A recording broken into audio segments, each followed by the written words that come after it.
तो स्टूडेंट, इस वीडियो में हम क्लास 12 ऑर्गेनिक केमिस्ट्री या कार्बनिक रसायन के 3 बहुत ही महत्वपूर्ण अभिक्रियाओं को समझेंगे, जिनमें आपका फर्स्ट अभिक्रिया है वुड्स अभिक्रिया, सेकंड हाइलोफॉर्म अभिक्रिया और थर्ड विलियमसन संश्लेषण अभिक्रिया। ये तीनों जो अभिक्रियाएं हैं वो आपके फर्स्ट जो 2 चैप्टर्स हैं स्टार्टिंग के, उन्हीं से ये अभिक्रियाएं हैं। ठीक है, उन्हीं चैप्टर के हैं। तो ये अभिक्रियाएं आपके high-low alkene and high-low arene और एल्कोहल फिनॉल और ईथर चैप्टर से लिए गए हैं, जो कि बहुत ही ज़्यादा इंपॉर्टेंट है।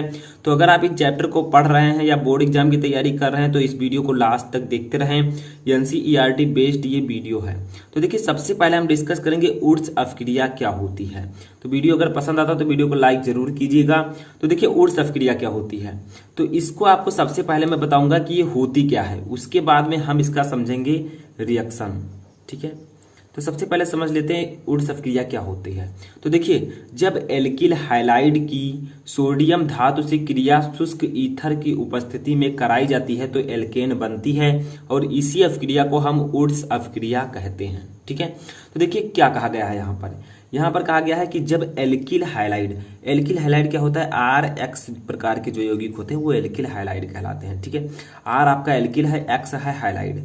अब आप लोग कहेंगे एक्स क्या है, तो एक्स आपका हाइड्रोजन ग्रुप का जो एलिमेंट होते हैं, जैसे क्लोरीन, ब्रोमीन, ठीक है, फ्लोरीन, आयोडीन, ये सब होते हैं आपका हाइड्रोजन। ठीक है, जो कि हाइलाइड जो है बनाते हैं। तो देखिए, आर एक्स, आर है आपका एल्किल, एक्स है हाइलाइड। ठीक है, जैसे हम एग्जांपल ले लेते हैं, एल्किल के स्थान पर आप कुछ भी रख सकते हैं, जैसे CH3, और हाइलाइड के स्थान पर हमने ले लिया Cl।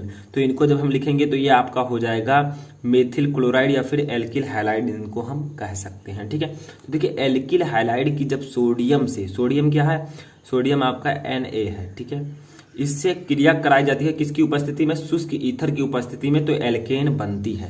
तो चलिए रिएक्शन को समझ लेते हैं, तो आपको सब कुछ फाइनली समझ में आ जाएगा। ठीक है, तो देखिए यहां पर हम लिख देते हैं रिएक्शन। अब रिएक्शन से समझेंगे कैसे इसको। तो देखिए, रिएक्शन में सबसे पहले हम लेंगे एल्किल हाइलाइड के स्थान पर हम क्या ले सकते हैं, जिससे हमने कहा आपको कि जो RX होता है, ठीक है, जो आपका RX होता है ये होता है एल्किल हाइलाइड। ठीक है, यहाँ पर हमने कहा है इसमें डेफिनेशन में कि RX को जब हम सोडियम के साथ अभिक्रिया कराएंगे तो Na आपका है सोडियम। ठीक है, जब इन दोनों की अभिक्रिया हम कराएंगे तो क्या बनेगा, एल्केन बनेगा। अब एल्केन क्या होता है, एल्केन आपका बन जाएगा R। ठीक है, और प्लस NaX। कैसे बनेगा, अब इसको हम संतुलित कर लेते हैं। ठीक है, रिएक्शन को संतुलित जरूर कीजिएगा। तो देखिए, ये है एल्किल हाइलाइड, ये है आपका सोडियम। अब हमें 2 R की आवश्यकता है। जब 2 R मिलेंगे, R और R, तो आपका एल्केन बनेगा। ठीक है, 2 एल्किल जब मिलेंगे तो एल्केन बनेगा। तो देखिए, हम यहाँ पर क्या करते हैं, 2 R चाहिए तो हम आगे 2 लगा देते हैं। ठीक है, अब देखिए 2 R हमारे पास हो गया यहाँ पर। अब क्या बचा, 2X है, तो यहाँ पर 1X है, तो यहाँ पर भी हम 2 लगा देंगे ताकि 2X हो जाए। ठीक है, समझ में आ रहा है। तो इस प्रकार से आपको रिएक्शन को बैलेंस करना है। देखिए 2RX यानी कि R इधर कितने हैं, 2 है, तो R इधर कितने, 1 2 है। ठीक है, इधर कितना है, Na आपका 2 है, इधर सिर्फ 1 Na है, तो यहाँ पर भी हम 2 लगा देंगे, तो 2 Na हो गया। ठीक है, X कितना है, 2, X कितना है, यहाँ पर 2 है। अब ये अभिक्रिया आपकी बैलेंस हो चुकी है। तो यहाँ पर यही कहा जा रहा था कि जब एल्किल हाइलाइड की सोडियम धातु से अभिक्रिया कराएंगे किसकी उपस्थिति में, ऊपर आपका रहेगा शुष्क ईथर। ठीक है, शुष्क ईथर की उपस्थिति में अभिक्रिया कराएंगे तो आपका क्या बनेगा, एल्केन बनेगा। ये आपका है एल्केन। ठीक है, ये आपका है सोडियम हाइलाइड। ठीक है, और ये आपका क्या है, ये है एल्किल हाइलाइड, तो एल्किल हाइलाइड लिख देते हैं, एल्किल हाइलाइड। ठीक है, ये Na आपका है सोडियम, तो इसको भी लिख देते हैं सोडियम। तो कोई दिक्कत यहाँ पर नहीं है, आप लोगों को यही समझना है कि जब एल्किल हाइलाइड की अभिक्रिया हम सोडियम से कराएंगे शुष्क ईथर की उपस्थिति में तो एल्केन बनेगा, इसी को हम कहेंगे वुड्स अभिक्रिया। अब आप एक प्रकार से आप इसे और समझ सकते हैं, जैसे R के स्थान पर आप वैल्यू को रख सकते हैं, जैसे मैंने यहाँ पर रख दिया, देखिए 2R है आपका एल्किल में हम लोग रख सकते हैं जैसे CH3। ठीक है, X के स्थान पर रख सकते हैं, जैसे हम आयोडीन रख दें। ठीक है, क्योंकि ये X जो है हाइड्रोजन ग्रुप का तत्व है I। ठीक है, प्लस 2Na। अब जब हम इनका अभिक्रिया कराएंगे, गिव्स आउट करेंगे, ऊपर लिख देंगे ईथर। ठीक है, ईथर, तो आपका क्या बनेगा, CH3 देखिए R ऊपर लिखा था तो R पर हमने ले लिया, R के स्थान पर CH3, देखिए CH3 हो गया, ठीक है, प्लस 2Na, अब X के स्थान पर हमने लिया I तो I हो जाएगा, ठीक है। तो इस प्रकार से आप समझ सकते हैं वुड्स अपक्रिया को, ठीक है। तो देखिए जब एल्किल हैलाइड, ये आपका CH3I जो है ये आपका मेथिल आयोडाइड है, ठीक है, इसकी अपक्रिया हमने सोडियम से कराई तो आपका एथेन बना, इसका नाम क्या हो जाएगा, एथेन, ठीक है। तो एल्केन बना और आपका सोडियम आयोडाइड बन गया।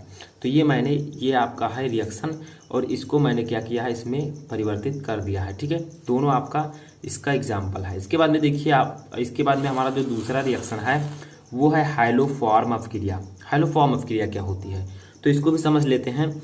जब एथिल अल्कोहल या एसीटल्डिहाइड या फिर एसीटोन, ये तीनों जो हैं हाइलोफॉर्म अपक्रिया देते हैं, ठीक है। यानी कि हाइलोफॉर्म अपक्रिया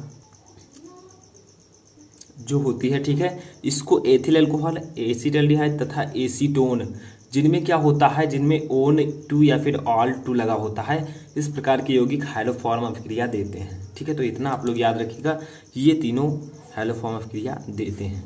देखिए अब होता क्या है, कैसे देते हैं, किसके साथ अपक्रिया करते हैं। तो देखिए जब इनमें से किसी एक यौगिक को, चाहे आप एथिल अल्कोहल को ले लीजिए, चाहे एसीटल्डिहाइड को, चाहे एसीटोन को, ठीक है, जब इनमें से किसी एक यौगिक को हाइड्रोजन तथा, हाइड्रोजन क्या है मैंने आपको बताया था, X आपका होता है फ्लोरीन, क्लोरीन, ब्रोमीन, आयोडीन, ठीक है, ये सब आपके हाइड्रोजन होते हैं। तो जब इनमें से किसी एक यौगिक को, एथिल अल्कोहल ले लीजिए, चाहे एसीटल्डिहाइड ले लीजिए, चाहे एसीटोन ले लीजिए, ठीक है, इनमें से जब किसी एक यौगिक को हाइड्रोजन तथा NaOH यानी कि सोडियम हाइड्रोक्साइड के साथ गर्म करते हैं तो हाइलोफॉर्म बनता है, इसी को हम कहते हैं हाइलोफॉर्म अपक्रिया, ठीक है। हाइलोफॉर्म आपको दिख रहा होगा कि जो हाइलोफॉर्म अपक्रिया है यही आपका प्रोडक्ट बनेगा, ठीक है। मेनली जो बनेगा प्रोडक्ट वो हाइलोफॉर्म ही बनेगा। हाइलोफॉर्म के स्थान पर आप क्लोरोफॉर्म रख सकते हैं, ठीक है, क्योंकि हाइड्रोजन के स्थान पर हम किसी को भी रख सकते हैं, क्लोरीन, ब्रोमीन, आयोडीन। तो हाइलोफॉर्म आपका क्या होगा, उत्पाद बनेगा। चलिए रिएक्शन को समझ लेते हैं कि इस प्रकार से हमें रिएक्शन को करना है। तो चलिए इसके रिएक्शन को समझते हैं। तो देखिए यहाँ पर हम लिख देंगे रिएक्शन, ठीक है। अब रिएक्शन में मैंने आपको बताया है अल्कोहल, चाहे एसीटल्डिहाइड, चाहे एसीटोन, किसी को ले लीजिए। तो हम ले लेते हैं एथिल अल्कोहल को, C2H5OH, तो हमने ले लिया एथिल अल्कोहल को, ठीक है। उसके बाद मैंने आपको बताया कि इसकी अपक्रिया हाइड्रोजन से, हम ले लेते हैं हाइड्रोजन के Cl2 जो है आपका क्लोरीन है, जो कि हाइड्रोजन है, ठीक है। और हमें अपक्रिया कराना है NaOH, मैंने अभी आपको बताया था, ठीक है। तो इस प्रकार से हमें इन सभी से अपक्रिया कराना है, किसकी, एथिल अल्कोहल की। यहाँ पर एथिल अल्कोहल के स्थान पर आप एसीटोन ले सकते हैं या फिर एसीटल्डिहाइड भी ले सकते हैं।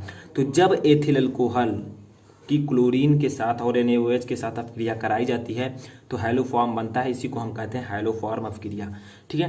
तो हमारा बनेगा क्या, तो देखिए हमारा बन जाएगा CHCl3 प्लस NaCl, यहाँ पर लिख देता हूँ मैं, NaCl प्लस HCOONA, ठीक है, HCOONA और प्लस H2O, ठीक है। देखिए कैसे बनेगा यहाँ पर। तो सबसे पहले हम एथिल अल्कोहल को हमने लिया, क्लोरीन से अपक्रिया कराई, उसकी सोडियम हाइड्रोक्साइड के साथ इन तीनों की अपक्रिया करा दी, ठीक है। उसके बाद में जो आपका यहाँ पर बना वो बना क्लोरोफॉर्म, सोडियम क्लोराइड, और ये सोडियम फॉर्मेट, ठीक है, और H2O। तो देखिए इसको बैलेंस कर लेते हैं हम लोग। तो C2H5OH, ठीक है, और प्लस जो Cl2 है इसमें हम 3 से गुणा कर देंगे, NaOH है इसमें 4 से कर देंगे, ठीक है। तो आपका बन के जाएगा CHCl3 प्लस 3NaCl और प्लस HCOONA और प्लस 3H2O, ठीक है, यहाँ पर प्लस लगा दीजिए। तो इस प्रकार से ये रिएक्शन हो जाएगा। तो देखिए जब एथिल अल्कोहल, यहाँ पर हम नाम लिख देते हैं, तो ये आपका है एथिल अल्कोहल, ठीक है, एथिल अल्कोहल। ये आपका है क्लोरीन, ये है सोडियम हाइड्रोक्साइड। तो जब हमने एथिल अल्कोहल की क्लोरीन और सोडियम हाइड्रोक्साइड से अपक्रिया कराई तो आपका क्लोरोफॉर्म बना, ये जो है आपका क्लोरोफॉर्म है, ठीक है, क्लोरोफॉर्म। ये क्लोरोफॉर्म ही हाइलोफॉर्म है, क्योंकि हाइलोजन के स्थान पर हम क्लोरो लिख सकते हैं, ठीक है। तो क्लोरोफॉर्म आपका बन गया जो कि हाइलोफॉर्म है। ये उत्पाद आपका बन गया मेनली, ये आपका सोडियम क्लोराइड बनेगा, ये HCOONA, ठीक है, सोडियम फॉर्मेट बनेगा। और H2O का कितने अणु होंगे, 3H2O, ये 3 है, ठीक है। इस प्रकार से आपका ये रिएक्शन हो जाएगा। तो समझ में आया। इस प्रकार से आप समझ सकते हैं कि जब एथिल अल्कोहल या एसीटोन या एसिटाल्डिहाइड की हम क्लोरीन और सोडियम हाइड्रोक्साइड के साथ अपक्रिया कराते हैं तो क्लोरोफॉर्म बनता है, सोडियम क्लोराइड बनता है और सोडियम फॉर्मेट और जल बनता है, ठीक है। इस प्रकार से आपको रिएक्शन करना है। इसके बाद में हमारा तीसरा रिएक्शन आता है, लास्ट रिएक्शन। इसको मैंने अलग अलग भी वीडियो बनाया है, तो उसको भी आप जाकर देख सकते हैं। देखिए तीसरा हमारा है विलियमसन संश्लेषण अपक्रिया। इसको कैसे समझेंगे, तो देखिए सिंपल सी अपक्रिया है। जब किसी धातु एल्काक्साइड को किसी एल्किल हैलाइड के साथ गर्म करते हैं तो ईथर प्राप्त होता है। इसी को हम कहते हैं विलियमसन संश्लेषण अपक्रिया।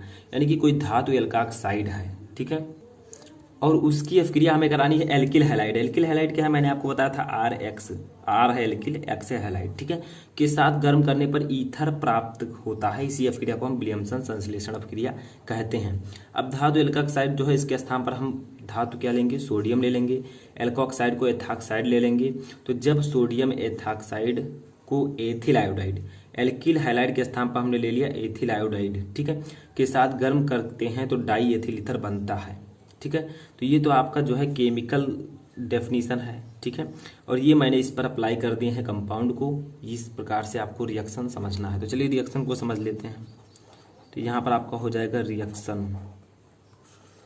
तो रिएक्शन में देखिए क्या क्या कहा गया है। हमको लेना है क्या, सोडियम एथॉक्साइड, सोडियम एथॉक्साइड। तो हम लिख देते हैं सोडियम एथॉक्साइड का फार्मूला। तो सोडियम एथॉक्साइड का फार्मूला होगा C2H5ONA। ये सोडियम एथॉक्साइड का फार्मूला है, ठीक है। इसकी अपक्रिया में करानी है एथिल आयोडाइड के साथ। तो एथिल आयोडाइड का फार्मूला C2H5, ये एथिल है और I लगा देंगे, एथिल आयोडाइड, ठीक है। अब इसको हम क्या कर देंगे, गर्म कर देंगे। ये गर्म होने का चिन्ह है, ठीक है। अब बनेगा क्या देखिए, तो हमारा जो बनेगा वो हो जाएगा डाई एथिल ईथर C2H5OC2H5, ठीक है, और प्लस आपका बन जाएगा NaI। कैसे देखिए, C2H5ONA ये आपका है सोडियम एथॉक्साइड, लिख देते हैं अभी, ठीक है। इसकी अपक्रिया हमें एथिल आयोडाइड के साथ हमने कराई। तो देखिए क्या बना, C2H5OC2H5 यानी कि डाई एथिल ईथर। C2H5 हमने यहाँ से ले लिया, यहाँ पर आ गया ये एक C2H5 हमने इसको ले लिया, यहाँ पर आ गया, ठीक है।